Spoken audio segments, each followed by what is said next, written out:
Hello viewers, happy weekend. Today is March 15, 2025. Saturday and kata-time out lang namin sa work.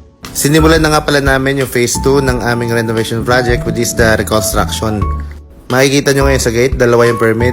So yung isa, bandang kaliwa, so yun yung permit for demolition, and yung kanan, yun yung permit for construction.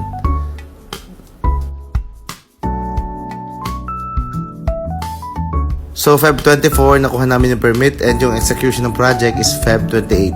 Let's take a look inside.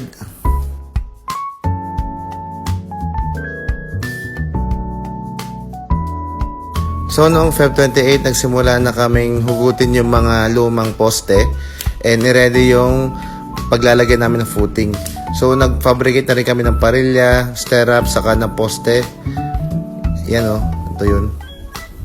Yan, naka-ready na to. Siyempre, hindi mawawala ng kawad. Kasi kailangan natin yun.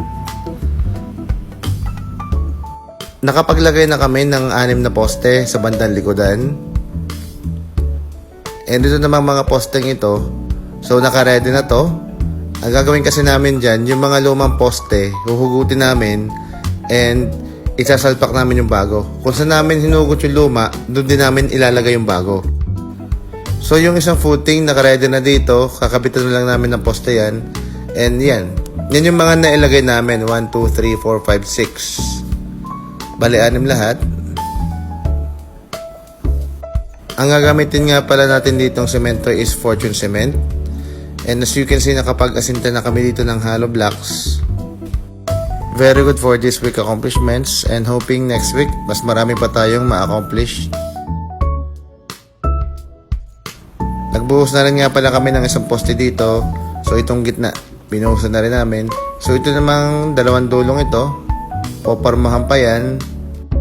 Then kapag nabuhusan na, tatambakan namin ng lupa para makita namin kung gaano kataas yung flooring niya.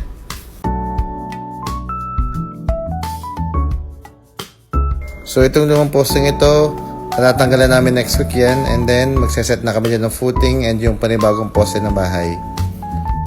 Quick check naman tayo. So ito yung column na gagamitin sa foundation. Ito yung masisilbing poste.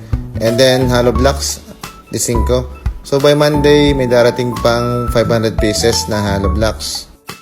Yung mixer in very good condition naman and always ready to use. And itong semento, tinakpan na natin ng tarapal para just in case na umulan, hindi mababasa. That's all for today's video guys. Ito muna ngayon for phase 2. Don't forget to follow me on Facebook and TikTok. And also, don't forget to subscribe to my YouTube channel, The Rainsworth TV. Thank you so much. God bless and happy weekend.